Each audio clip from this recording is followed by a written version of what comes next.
terroriser tout le monde. Et puis Bouya demande aux machinistes, rentrez. Et les machines rentrent, commencent à casser, commencent à casser, commencent à casser, commencent à casser. Et puis il n'y a rien. Et puis, c'est la vie que la population pleure. Ça passe sur les réseaux sociaux partout.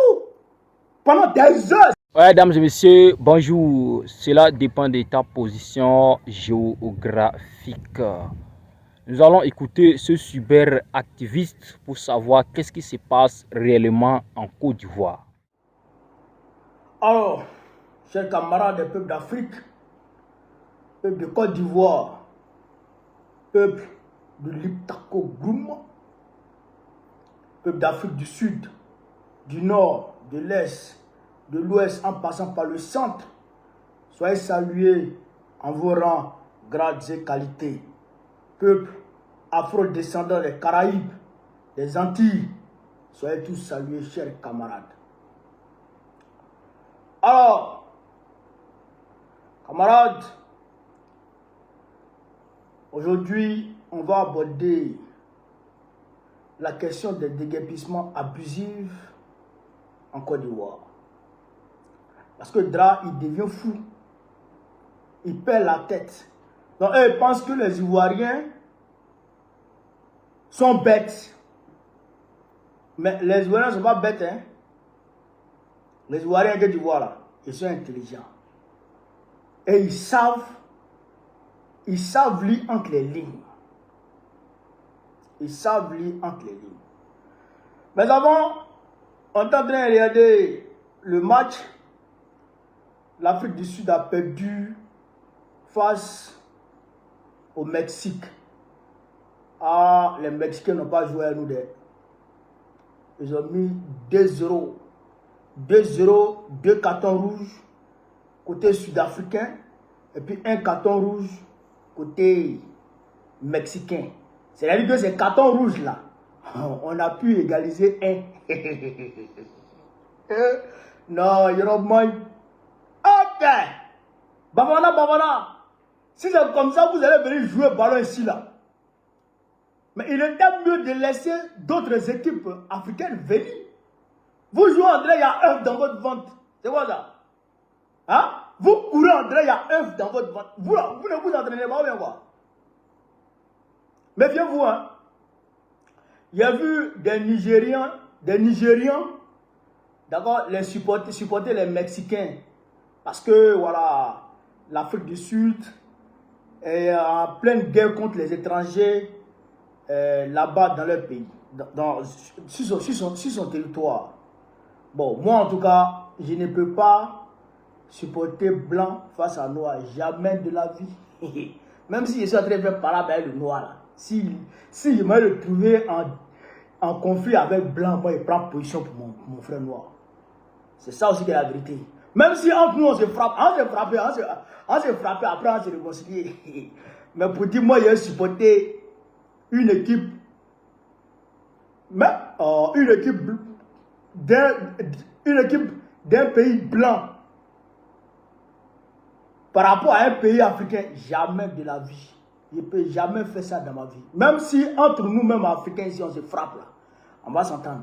Mais pour dire, moi j'ai supporté mexicain face à africain, face à un pays africain, jamais de la vie. Je ne peux jamais faire ça dans ma vie.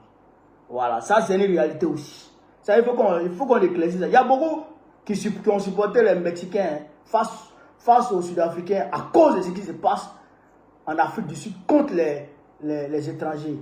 Ça, c'est leur opinion, c'est leur manière de voir. Mais moi, je ne peux jamais supporter un blanc face à un noir. Non. Même si ce noir-là, c'est mon ennemi. Même si ce noir-là veut les frapper. Jamais de la vie. Voilà, ça c'est une chose. Romagne. Alors, il y a le procureur Brahma Kone.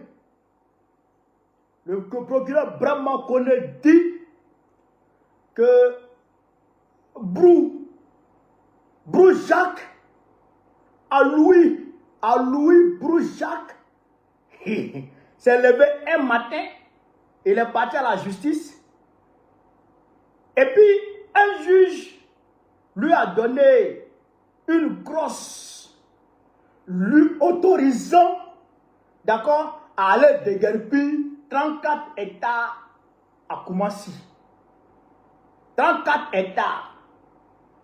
D'accord? Où il y a les habitations des gens, où les gens détiennent leur ACD. Donc, Bruce Jacques, lui seul, il s'est levé encore. Il allait soulever près de 200 policiers. 200 policiers. Plus de 10 camions cargo, 10 camions de police, 10 gendarmerie, police, tout ça. Lui seul, hein, Bruce Jacques seul. Hein. Après, il s'est levé. Il allait prendre les machines de Bakongo là. C'est que Bakongo dormait et puis Bruce Jacques est parti soulever ses machines. Puis il a dit aux employés de Bakongo, venez. Puis ils ont soulevé les machines. Bruce Jacques lui seul. Puis ils ont soulevé les machines. Puis ils se sont dirigés vers Koumassi. Et puis ils sont arrivés à Koumassi. Et puis Bruce Jacques lui-même n'est plus là. Il n'est plus sur le terrain. Et puis les machinistes. Et puis les policiers se sont réunis. Ils ont fait une réunion d'abord à Koumassi Campement matin, 7h, 8h. Quand ils ont fini la réunion, Bruce Jacques, lui seul, il leur a donné ordre. Lancez les gaz lacrymogènes. Et les policiers ont lancé les gaz lacrymogènes dans le quartier. En temps, les microbes qu'il a mobilisés, 200 microbes environ. Et ils ont les machettes en main. Ils sont en train de terroriser la population. Bruce Jacques seul. Et puis on appelle le maire. Monsieur le maire, les machines sont arrivées ici. Qu'est-ce qui se passe? Le maire dit, oh, je ne sais pas. Hein. Il paraît que c'est pour Bruce Jacques. Il paraît que c'est Bruce Jacques qui est en train de casser là-bas. Mais monsieur le maire, tu dis quoi? Ah, moi, je ne sais pas. Hein. Je ne comprends rien dedans. Monsieur le maire, je ne comprends rien dedans. On appelle le député, je dirais la députée, Adjaratou, non? C'est elle qui est députée de Koumassi, je pense. On appelle Adjaratou. Elle dit, moi je ne sais pas où je suis là, je ne sais rien. Bruce Jacques a terrorisé tout le monde. Et puis Bruce Jacques demande aux machinistes, rentrez. Et les machines rentrent, commencent à casser, commencent à casser. Et puis il n'y a rien. Et puis, c'est-à-dire que la population pleure. Ça passe sur les réseaux sociaux partout. Pendant des heures et des heures.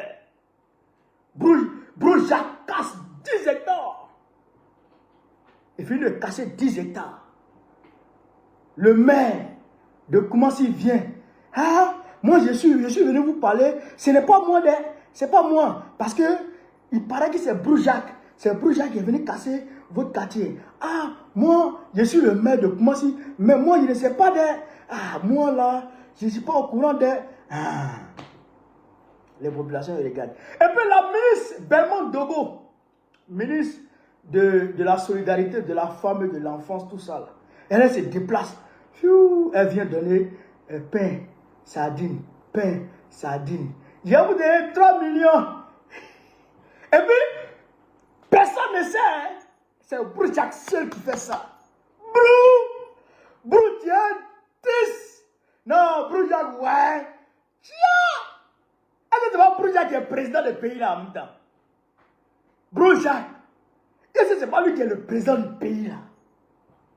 Il vient et puis il remplit la lagune. La lagune et puis il remplit la lagune. Il remplit la lagune, puis il construit dessus. Ok, c'est interdit, padra. Ah, Bruce Jacques. Bruce Jacques, ouais, c'est bien. Quel bien. Ah non, il me sait. Maintenant, 2 jours, 3 jours après, et non, le lendemain, le chef de village sort. Tapoter, Facebook, tapoter, partager. Tapoter, partager, Facebook, tapoter, partager. Le lendemain, le chef du village de Koumassi Campement sort. Il dit, les gens ont leur ACD. On dit c'est Bruce Jacques. Bruce Jacques ne m'a jamais contacté. Bruce Jacques n'a convoqué personne devant quelque juridiction que ce soit. Brujac n'a jamais de litige avec qui que ce soit, sur quel terrain que ce soit à Koumassi Kapma ici. On ne le connaît même pas. Le chef pas, il dit, il n'a jamais vu, il ne le connaît même pas. Il ne sait pas comment le gars il a fait, et puis il a eu 34 hectares dans Koumassi là. Comment c'est possible? Qui lui a donné l'attestation villageoise qui lui permettrait d'obtenir un ACD sur Koumassi Kapma? Qui lui a donné l'attestation villageoise? Avec quel géomètre il a travaillé pour avoir ça? Donc quand le chef parle, ça commence à péter. Brujac lui me sort maintenant. Ah, Colombo, Brujac Colombo. Puis vient maintenant s'asseoir avec sa chemise. Il dit, je suis parti à la justice. On m'a donné raison. Depuis 2016, j'ai 34 hectares. Donc aujourd'hui là, j'ai cassé 10 hectares. Je les ai dégagés. Les gens étaient assis là-bas. Ils n'ont pas de papier. Je les ai dégagés. Ah, le chef sort encore pour dire c'est deuil. À ce moment, nous aussi, on est sur les réseaux maintenant. À ce moment, MCI appelle les experts et eux, ils parlent. Les gens décortiquent. En réalité, Brujac n'est qu'un imposteur. Donc, Dra lui-même, your mind, c'est mêlé sur lui. Il voit que ça grogne. Le peuple veut se lever. Alors, qu'est-ce qu'il fait? Il décline toutes les responsabilités dans l'affaire Koumassi Kapma. Et il met ça sur la tête de Brujac. À travers Brahma Kone. Et Brahma Kone dit que lui, il ne sait pas où Brujac est. Et que la décision de justice qui a permis à Brujac d'aller casser, comment on appelle ça, Koumassi Kapma, était une fausse, on va dire, décision de justice. En réalité, il n'a jamais eu de décision de justice lui autorisant d'aller casser Koumassi Kapma et que il avait même été débouté, d'accord, comment on appelle ça, dans cette procédure qu'il avait lancée, qu'il aurait lancée, d'accord, pour qu'il puisse aller casser Koumassi Kapma. Donc c'est sur la base de force décision de justice qu'il est parti. Donc eux ils déclinent la responsabilité. Donc on met tout sur Brujac et puis ils disent maintenant que Brujac est porté disparu. Quelqu'un disparaît dans Côte d'Ivoire là. Côte d'Ivoire là. Côte d'Ivoire. Le petit, excusez-moi mon cher camarade pour l'Afrique, excusez-moi.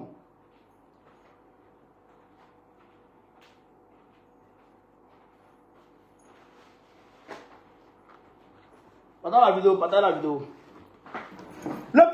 Le petit qui a dit, papa Ado, papa qui était dans les cacaoyers là, qui était dans son champ de cacao, et qui a dit, papa Ado, tu vois ça? Papa Ado, tu vois ça? Et puis il a insulté la main de Dra là. Mais ce petit là, le petit, il a changé de coiffure. Coiffure là, il a changé.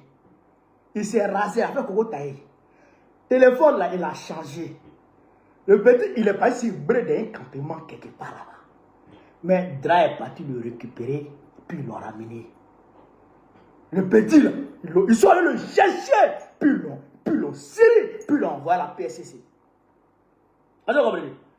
Commentaire récemment là, quand Mabio était en train de pleurer, pour dire qu'il y a un petit, il y a son gars qui la battait, tout ça. Il y a un jeune qui a commenté.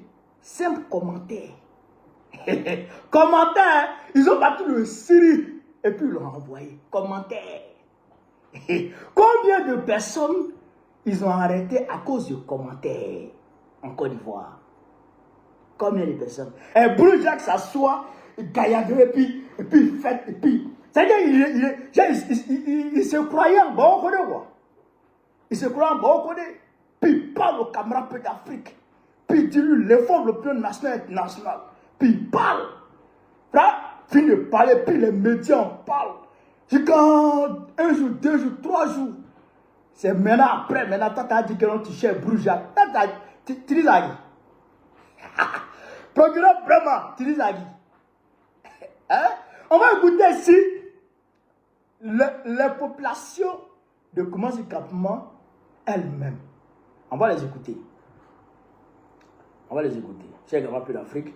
Après, on va décortiquer. On écoute ici. On écoute ici. Ça, c'est des trucs qu'ils prennent pour nous blaguer. Ça, c'est un petit problème. Voilà. On ne peut pas mobiliser tous ces policiers dans le pays, venir faire ces opérations. Mais en tout cas, il y a un gouvernement ou il n'y a pas un gouvernement. Tout ce groupe de policiers, plus de 10 cargos, avec la crimogène, avec l'argent de nous, les contribuables. Voilà. Ces crimogènes, c'est nous, les contribuables qui les payons. Mais comment ils peuvent récupérer tout ça, une seule personne pour venir casser tout un 34 hectares. Voilà. Et puis le gouvernement, on appelle le maire, il dit n'est pas au courant. On appelle le député, il dit n'est pas au courant. Donc le pays n'est pas gouvernable. Voilà. Donc, ce qui m'a fait plaisir, c'est que le peuple lui-même là, les populations de Koumassi Kapma même là, les populations m'ont compris. Les populations ont compris que, affaire de Broujac là, c'est Doyi. Les populations ont compris qu'affaire de Broujac là, c'est Doyi, c'est faux, c'est pour se dédouaner, c'est pour jeter là, c'est pour utiliser Broujac comme bouc émissaire, d'accord, pour eux-mêmes se cacher derrière. Je vais prendre l'exemple de Ebempe. Ah, tout le monde se rappelle du scénario, de l'histoire d'Ebempe, le stade Ebempe. Tout le monde sait ce qui s'est passé là-bas. Le match Mali-Côte d'Ivoire, la pluie est venue. Match amical Mali-Côte d'Ivoire, je pense. La pluie est venue à gogo. Et puis, la pluie a gâté le stade. On ne pouvait plus jouer. Les joueurs ne peuvent plus jouer. La pluie a gâté la pelouse. Même dans les vestiaires, l'eau rentre. Tout était gâté. On dit, Dra, c'est pas la première c'est moqué. Qu'est-ce que Dra a fait? Il a fait tomber Patrick Achi, qui était Premier ministre. C'est à cause de stade Ebempe là que Patrick Achi est tombé. Il avait tombé le ministre des Sports. Il avait tombé le ministre des Sports. Et puis il a mis Begré Mambé. Et puis il a confié le portefeuille ministériel et le portefeuille du ministère des Sports à Begré Mambé. Oui, c'est Dra qui a fait ça. Ça veut dire qu'il n'était pas impliqué dans ces conneries-là. Mais là, aujourd'hui, Dra, bipez-moi la Sangwadra, bipez Dra. Cabra Peu d'Afrique, partagez la vidéo. Bipez Dra, on va lui parler un peu. Dra, tu as fait dire à travers Bremen Koné, le procureur Bremen, que tu n'es pas associé, que ton gouvernement n'est pas associé, d'accord, au déguerpissement de Koumassi Kapma. Là, d'accord, non? Toi-même, Dra, là, tu n'es pas associé, non? D'accord, non? Dans ce cas, à partir du moment où la police nationale, qui dépend de Vagondo, de Djomane Vagondo, et de Youssou Kouyaté, a été mobilisée. Plus de 200 agents de police. Ça ne peut jamais être... On est personne en Côte d'Ivoire ne peut mobiliser 10 agents de police sans que Vagondo ne soit informé. Pour quelque action que ce soit. Sans que Vagondo ne soit informé. Au moins, parce que le district Bakongo, comment ça? Si c'est Bakongo, a créé une brigade, comme ça, quand il a appelé la brigade là, mais la brigade anti quoi là même là, pour qu'ils cassent les petits commerces des gens là, en bord de route là, il a créé une brigade. Si c'était cette brigade là seule, on pourrait dire que ça dépendait seulement que du district. Mais c'est la police nationale qui a été mobilisée. Donc on ne peut pas mobiliser la police nationale sans que Youssou Kouyaté, le DG, ne soit au courant. Sans que on ne peut pas aussi mobiliser jusqu'à 50 à 100 policiers pour aller en expédition sans que le ministre de l'Intérieur ne soit au courant. Ça, c'est clair. Donc, si tu dis que toi, Dra, tu n'es pas associé au déguerpissement de Koumassi Kapma, alors, ce que tu as fait dans le cadre de Ebempe, il faut faire la même chose ici en voie. Ils vont faire la même chose. Ici, là, on va voir. Est-ce que vous comprenez? Il faut tomber Kouyaté. Je suis Kouyaté, là. Il faut le faire tomber. On va voir. Joël Vagondo, là. Il faut le faire tomber. On va voir. Le maire de Koumansi, là. Il faut le faire démissionner. C'est vrai que tu ne peux pas renvoyer un maire, mais tu peux prendre un décret pour le suspendre. Tu as une manière de faire là-bas, là. Par exemple, tu as suspendu le président comment ça, du conseil régional de Boaké un temps. Tu l'as. Comment il s'appelait là? Mangoua. Tu as suspendu Mangoua. Et puis Mangoua est mort après. Donc tu as le pouvoir de suspendre le maire là. Il faut faire ça. Il faut le suspendre. Il faut le contraindre, d'accord, à la démission. On va voir si tu n'es pas véritablement associé à ça. Il ne va pas le faire. Il ne va pas le faire. Pourquoi? Parce que c'est sa femme. Je vous parle toujours. C'est la femme de M. Ouattara. C'est la femme de M. Ouattara, Dominique Nouvian, d'accord, qui est derrière les déguerpissements. Je vous passe ça toujours. Elle est la seule première dame au monde, de mémoire d'homme que je sais, la seule première dame au monde qui détient une entreprise immobilière.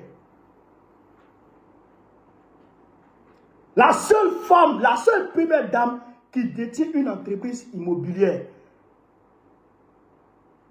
La cité à Doha, comment on appelle ça, vers le plateau là.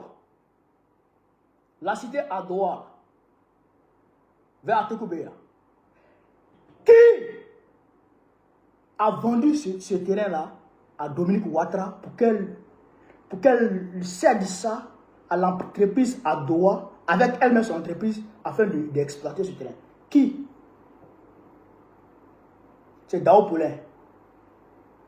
Dao Poulin, maire de Atekoubé. Dao Poulin. Dao Poulin. Dao Poulin. Begre Mambé. Tchaba Laurent. Eux là, ils s'arrangent à arracher les terres des Hébreux pour vendre ça, pour donner ça à Dominique. Et Dominique appelle les Marocains, puis ils viennent exploiter. Et les Français, puis ils viennent exploiter. C'est la femme de Ouattara qui est derrière. C'est-à-dire que tous ces déguerpissements. Du côté de Paboué, ça c'est les Français. Vous savez ça. Et je vous ai dit, ça là, ça va toucher tous les Ivoiriens. Ça va toucher tous les Ivoiriens. Puisque eux là, eux ils ne veulent pas voir de pauvres à Abidjan. Ça fait un. Ils ne veulent pas voir de pauvres à Abidjan. Deuxièmement, ils ne veulent pas voir d'autochtones à Abidjan. Quand on dit Abidjan, c'est pour les Hébriens. Abidjan, c'est pour les Achans. Et ils ne veulent pas entendre ça. Eux, ils ne veulent pas entendre ça. Eux, là, eux, ils ne veulent pas qu'Abidjan appartienne à qui que ce soit.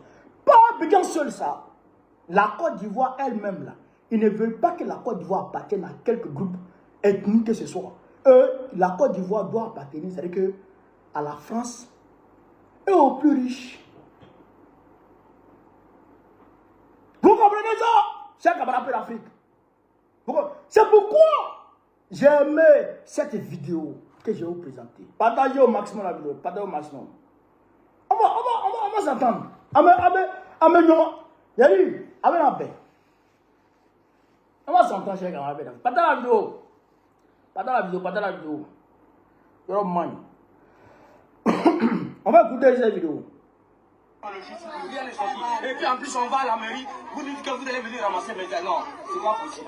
C'est que là ils vont marcher sur mon corps. Je suis prêt, il m'a réussi, ma raison. Parlez là même là, assez tous mes papiers là, tous mes documents sont là. Si vous savez que vous allez venir casser, et bien en plus ce qui me fait mal, ils ont envoyé les gens sur le terrain.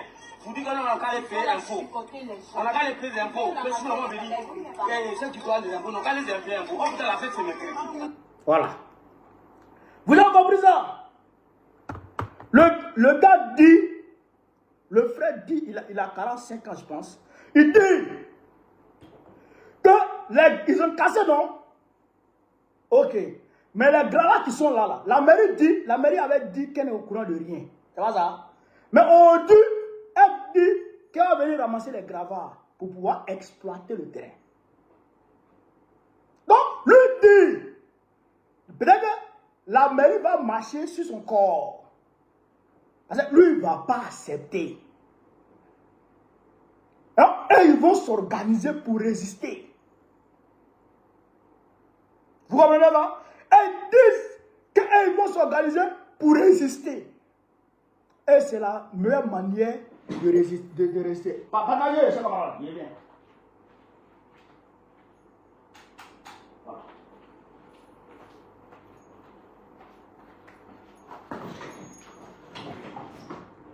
Vous comprenez ça?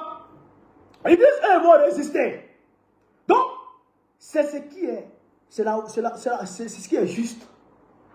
C'est la meilleure solution qui est là. Parce qu'ils ont leur ACD. Et puis, ils payent les impôts. Et puis, juste avant le déguerpissement, ils sont venus les voir pour leur mettre la pression pour qu'ils aillent payer leurs impôts. Et ils sont allés payer leurs impôts. Cela. Et aujourd'hui, on cache leur maison. On détruit tous leurs biens. Il y en a même qui ont été blessés. Les machinistes, là, je ne sais pas quelle drogue ils prennent pour monter dans leur machine pour aller casser. Ben, c'est normal. Et que quelqu'un dans sa maison, la personne te dit, pardon, attends, je vais prendre ça là. Et puis, même que la personne et puis tu casses comme ça sur la personne a besoin de se sauter pour fuir. C'est que tu n'es pas seul dans ta tête.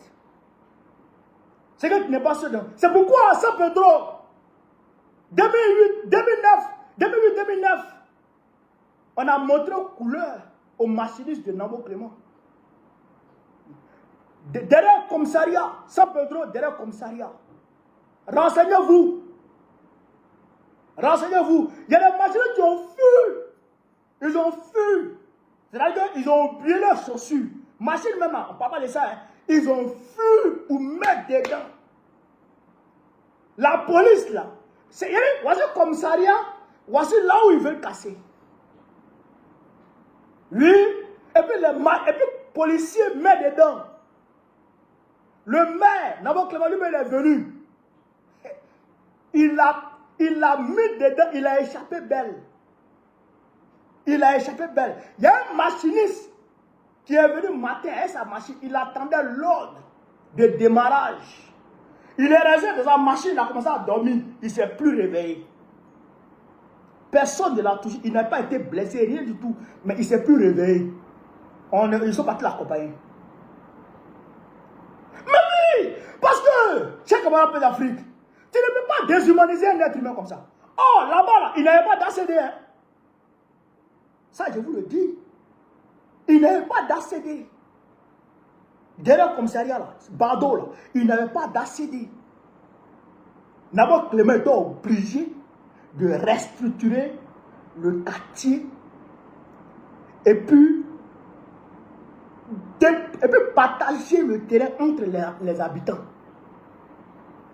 C'est là qu'a été, on va dire, le point d'accord entre Namo Clément et les populations. Et je le félicite. Je félicite Namo Clément. Parce que, tu vois, ce monsieur-là, il est humain. Hein? Il est humain. Namo Clément, que tu vois, il est humain. Quand il essaye et que la population résiste, il rentre dans le dialogue. Lui, il dialogue. Tu vois, il va appeler tout le monde au centre culturel de San Pedro. Et puis les gens vont venir, il va discuter. Il est humain. Je le salue pour ça, je le félicite pour ça. Et puis il n'y a pas eu de représailles. Pour dire non, il va voir la police la nuit pour aller prendre les gens. Il n'a pas fait ça. On est rentré en dialogue et puis on s'est entendu. Vous avez compris? Donc, c'est ça qu'il faut faire. Il faut résister. Il faut résister. Parce que, aujourd'hui, je vois beaucoup d'Ivoiriens. Malheureusement, la religion, là, nous, on ne comprend pas. Nous, les Africains, là, on ne comprend pas la religion. C'est pourquoi il y a beaucoup qui disent qu'ils vont adorer les ancêtres. Parce que la religion qui vient là, c'est de belles religions. L'islam comme ça, c'est une belle religion. Le christianisme, c'est de belles religions. Vous comprenez? Mais les gens, ils ne comprennent pas la religion. Ce que la religion veut dire, ils ne comprennent pas ça. Vous comprenez ça? Mais quelqu'un va venir casser ta maison. Mais au lieu de vous organiser pour résister, vous dites non, vous laissez à Dieu, Dieu va faire. Dieu va faire. Mais Dieu ne fait pas. Dieu là, c'est comme le roi des rois. Et même les imams là, ils disent que quand tu veux prier Dieu, il faut t'humilier et il faut te rabaisser. Même les chaînes, tout ça, il faut enlever. Parce que tu parles à un roi. C'est comme quand tu dois t'arrêter devant Babo et tu veux parler à Babo. Bon, aujourd'hui, je prends Ouattara, qui est leur président là-bas. Tu veux parler à Ouattara, mais tu vas te tenir à carreau. Oui, c'est ça. Tu te tiens à carreau pour parler à Ouattara. Oui, maintenant, quand tu veux parler à un Dieu, le roi des rois, celui qui n'a ni de début ni de fin, qui est éternel, qui ne mange pas, qui ne boit pas, qui ne dort pas. Toi, tu veux lui parler. Et puis tu dis, Dieu va faire, Dieu va faire, Dieu va faire. C'est ton ami. Est-ce que c'est ton camarade? C'est pas ton camarade. Et puis pourquoi tu lui demandes de faire ce que toi tu dois faire? Pourquoi toi tu demandes à Dieu de faire ce que toi tu dois faire? C'est pas comme ça on fait. Tu demandes à Dieu, voilà ce qui se passe. En tout cas, nous, on a décidé de résister. Aide-nous dans notre résistance. Nous implorons ton aide dans notre combat de résistance. Et Dieu, il peut vous soutenir spirituellement, s'il le veut. S'il ne veut pas, il ne fait pas. S'il veut, il fait. Mais tu ne l'attends pas que lui, il envoie des anges pour venir frapper Bakongo. Ou bien tu n'attends pas que Dieu envoie des anges pour venir frapper Ouattara. Non, ça n'existe pas. Les Romains, quand ils ont tué Jésus, l'Empire romain a résisté pendant combien d'années? Près de 1500 ans. Après avoir crucifié Jésus, qui est envoyé de Dieu, les musulmans reconnaissent la messianité de Jésus. Et ça que Jésus était Messie. Les chrétiens reconnaissent. Les chrétiens même disent que c'est un Dieu. Que c'est Dieu. Que c'est la position là. Nous respectons leur position quand même. On respecte cette position là. Ceux qui disent que Jésus est Dieu, on respecte leur position. Mais Dieu lui-même là, il est venu, puis les Romains ont fini à lui. Et puis l'Empire romain a continué à exister. L'Empire romain a continué. C'est-à-dire que à faire du mal aux gens, à réprimer les gens, à réduire des êtres humains en esclavage. L'Empire romain. Vous comprenez ça? Les Arabes. Quand le prophète Mohammed, quand il est arrivé, qu'est-ce qu'il nous va montrer au prophète Mohammed? Qu'est-ce qu'il lui a montré? Qu'est-ce qu'il lui a montré? Comme galère, comme misère. Qu'est-ce qu'il lui a montré? Ils ont failli le tuer. Le prophète de l'Islam, ils ont failli le tuer. Mais est-ce que lui, il s'est couché pour dire Dieu faut faire? Est-ce que lui, il s'est couché pour dire Dieu faut faire? Il ne s'est pas couché, hein? Il ne s'est pas couché, hein? Il a pris les armes. Il dit, moi je vais exister. Mes camarades sont avec moi, on veut exister. Dieu, on s'en va mettre le combat, aide-nous. Il dit, Dieu, on s'en va mener le combat, il faut nous aider. Et Dieu les aide. Ils gagnent certains combats, ils perdent certains combats. Le prophète de l'Islam lui-même, selon certains historiens, il aurait même perdu une dent dans une bataille. Ça, c'est le prophète des musulmans. C'est-à-dire qu'il a mené le combat. l'Empire perse, l'Iran de d'Ivoire, l'Empire romain avait envahi là-bas. C'est l'Italie qui gouvernait là-bas. D'accord? Après, bon, l'Empire romain s'est divisé. Il y a eu l'Empire byzantin qui avait pour capitale comme Constantinople. Aujourd'hui, Istanbul. Mais quand même, c'était les Romains qui géraient là-bas. Les musulmans se sont levés et ils ont chassé les Romains de là-bas. Après, les Mongols sont venus. Ils ont chassé les musulmans jusqu'en Égypte. Jusqu'en Égypte. Après, les musulmans se sont levés encore. Ils ont chassé les Mongols. Vous comprenez ça? Mais c'était des combats. Ils ne s'assiedent pas pour dire Dieu vient nous aider. Dieu vient nous aider. Dieu vient. Non! Il se lève. Il met le combat. Et il appelle le secours de Dieu. Et Dieu vient les aider. Mais si tu t'assois, tu pleures. On veut comment? On veut comment? Seigneur, on veut comment? Aide-nous. Mais Dieu, il s'assoit et puis il te regarde. Mais en Côte d'Ivoire, il y a beaucoup de fous maintenant. Hein? Il y a beaucoup de fous. Et puis Dieu, il rit de vous. Il rit. Parce que c'est la folie. C'est la folie. Mais quand tu consommes mal la religion, elle devient une drogue. Elle devient une drogue qui atteint ton cerveau. Et tu deviens fou. Et tu deviens fou. Regardez aujourd'hui ceux qui se font appeler djihadistes dans le Sahel ici. Regardez-les. Regardez. Il ne faut pas croire que c'est parce que l'Occident leur donne les armes qu'ils se battent seulement. Hein. Ils sont endoctrinés. Il y a certains là, dans leur tête là, ils sont dans le bon combat. Il y a certains dans leur tête, ils sont dans le bon combat. En réalité, quand on dit djihad là, l'islam, les musulmans, à l'époque du prophète et des califes, étaient dans un combat de subsistance, d'existence.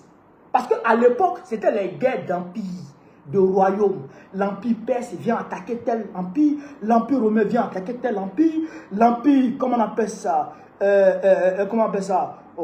l'empire des Anglais là, britanniques, eux ils se lèvent, comment ils s'appellent, comment on les appelle là, les gens qui sont, les Russes, eux ils se lèvent. C'est comme ça. Mais aujourd'hui, toi tu veux islamiser quel pays?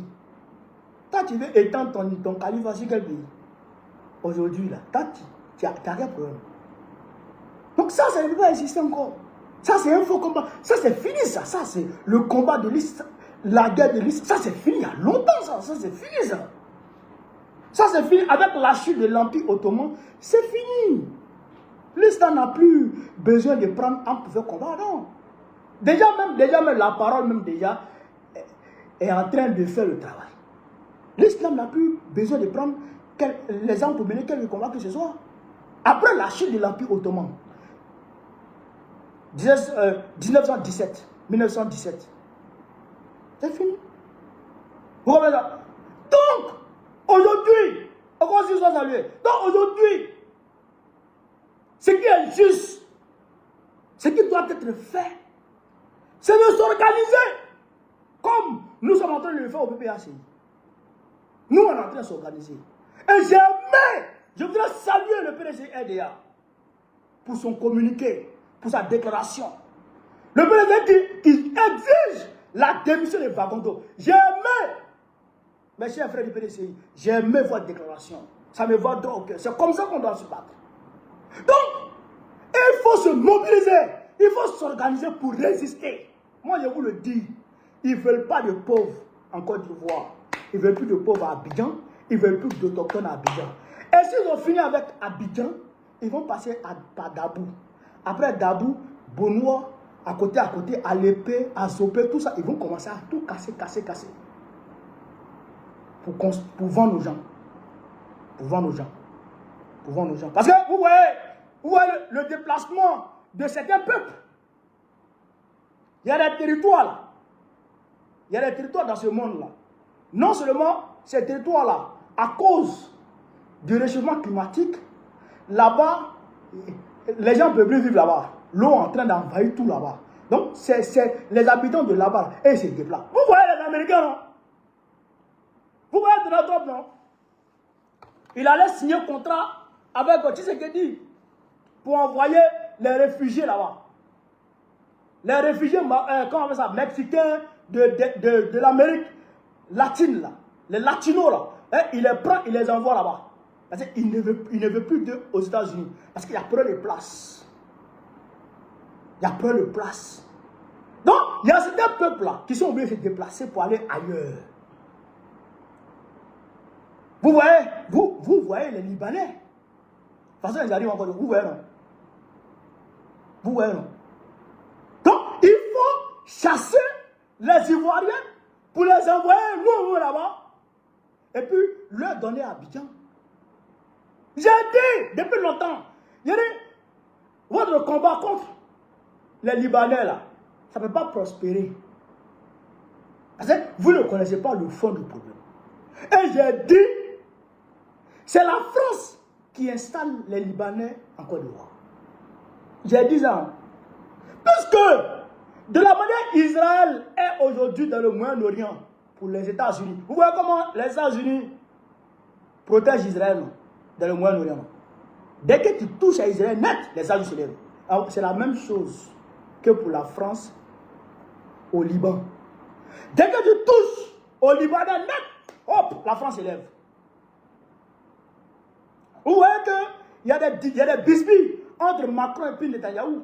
Ce n'est pas à cause de la politique de Netanyahou contre l'Iran. Non, Macron même a écrit ça à Trump pour dire que la politique américaine vis-à-vis de l'Iran, eux, ils sont d'accord avec ça. Macron a écrit un message envoyé à Trump et Trump a publié ça. Mais pour le Liban, là, il dit qu'il n'est pas d'accord. Le Liban est comme un territoire d'outre-mer de la France, dans le Moyen-Orient. Vous comprenez ça? Donc, ils sont en train de les chasser. Il faut leur donner la place. Et comme la Côte d'Ivoire, aujourd'hui, appartient à la France. La Côte d'Ivoire appartient. Il ne faut pas rêver. Nous avons été recolonisés, littéralement recolonisés en 2011. La Côte d'Ivoire a été littéralement recolonisée par la France en 2011.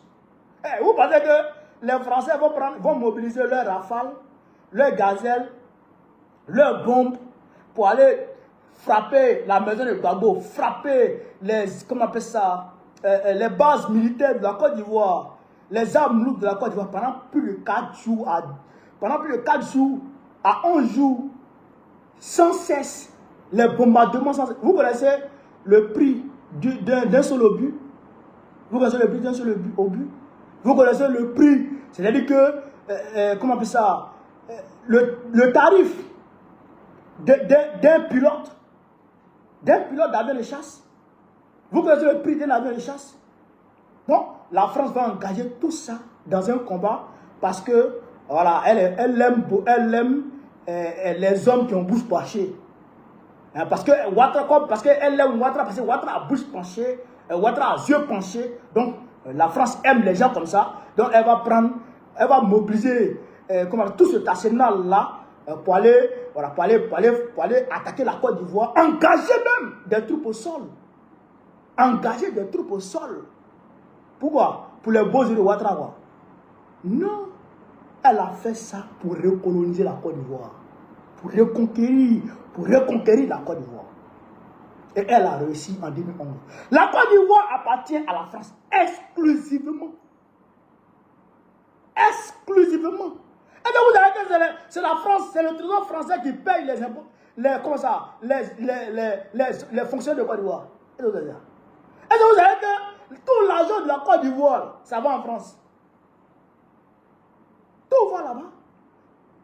Tout va là-bas. Vous comprenez ça? Donc, ce sont eux qui sont en train de réorganiser tout ça en Côte d'Ivoire. Demandez à vos parents qui travaillent dans les administrations. Demandez-leur à vos parents qui travaillent dans les administrations. Demandez-leur. Ce qui se passe entre la Côte d'Ivoire et la France. C'est la France qui dirige ce pays-là. La Côte d'Ivoire appartient. Vous comprenez? Donc, elle est en train d'envoyer les gens là, dans notre pays. Mais les gens là, il leur faut de la place. Pour leur faire de la place, il faut dégager des gens. Il faut dégager des gens. Vous comprenez là? Il faut nous dégager, nous tous. Parce que quand ils vont finir avec Abidjan, Jacquesville, tout ça, là, ils vont rentrer là-bas. Les Dabou, tout ça, ils vont rentrer là-bas. Quand ils vont finir ça, ils vont les trouver au nord là-bas. Mais c'est là où on prend âme. Ouais, non, moi je dis ça à tout le monde. Nous on prend âme. S'ils viennent sur nous, on prend âme. Et puis on s'allume. Donc, je vous demande de résister. C'est pas pour rien. C'est pas. Est-ce que j'ai parlé de Gbagbo même? Ici là. C'est pas pour vous dire de vous battre pour Gbagbo. Non. D'ici ils vont arriver à maman là. Ah, ils ont cassé beaucoup d'air. Ils vont casser beaucoup d'air. Donc, il faut vous lever. Il faut résister. Quand vous pleurez là, ils aiment ça. Parce que quand tu frappes quelqu'un, ton souhait c'est qu'il pleure. Quand tu frappes quelqu'un, c'est pour qu'il pleure. Vous comprenez? Le temps il pleure, là, tu es content. Voilà. Il est soumis à ma volonté. Mais quand il te frappe et que tu résistes, il commence à réfléchir. Lui là, attention. Donc quand ils vont dans votre quartier et puis ils veulent casser. Et puis vous résistez. Ils vont reculer. Ils vont reculer. Mais quand ils vont reculer là, avant de revenir là, ils vont réfléchir. Mais si vous restez comme ça, Dieu va faire. Oh mon Dieu. Oh Allah, non, demain. Et ils sont contents. Leur plan marche à merveille. Donc, voilà, c'est comme un peu d'Afrique, peu de Côte d'Ivoire. Ce que je tenais à vous dire ce soir. Ce que je tenais à vous dire ce soir. Continuez à partager la vidéo. Mettez-la partout. Informez tout le monde que c'est une guerre de grand remplacement. C'est une guerre de grand remplacement qui est menée contre le peuple de Côte d'Ivoire. Il faut dire ça à tout le monde. Ils veulent nous remplacer dans notre pays. Ils vont dire ça. Dites ça à tout le monde. Ils veulent nous remplacer en Côte d'Ivoire. C'est ça qui est la vérité. Mais si on ne se lève pas, si on ne résiste pas, ils vont réussir. Et quand ils vont réussir là, nos enfants là, ils vont nous demander, mais papa, je viens d'où? Je viens de quel village? Quand on va pour dire, ah, ton village c'est là-bas là. C'était là-bas là. Là-bas, les gens là sont venus, ils ont cassé, et puis ils ont pris. Il va dire, mais papa, toi, tu as fait quoi quand les gens venaient casser? Ah, j'ai demandé à Dieu de m'aider. Ton fils va dire, mais son papa, il est fou, lui. Frère, donc voilà ce que je veux vous dire. Sur ce, vive l'Afrique libre. Vive le panafricanisme. Vive les plans panafricains. Ne croyez pas, il y a des peuples aujourd'hui sur cette terre-là, qui n'ont pas de pays. Ils n'ont pas de pays. Ils savent d'où on les a chassés. Mais ils ne peuvent pas partir là-bas. Ils n'ont plus de racines. Ils savent d'où ils viennent, mais ils ne peuvent plus aller là-bas. Vous comprenez? Alors, si vous voulez devenir comme ça, continuez à pleurer. Continuez à vous lamenter. Vous serez des nomades. Des nomades à travers le monde entier. Vous allez errer. Si je vive l'Afrique libre, vive le panafricanisme, vive tous les plans panafricains, vive l'AES. Gbagbo président Bikola très prochainement. Inch'Allah. On est ensemble. Merci.